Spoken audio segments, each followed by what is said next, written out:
ukimpokea Yesu Kristo, hata hiyo biashara yako ambayo mbaya unayoiona itakuwa nzuri.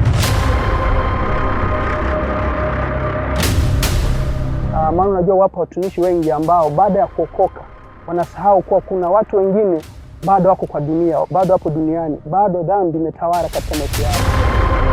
Kwa maana jinsi hii Mungu aliupenda ulimwengu hata akamtoa mwanawe pekee ili kila amwaminie asipotee bali awe na uzima wa milele. Niokoke niende wapi? Na natafuta kitu gani ili niokoke? Huku duniani maisha mazuri.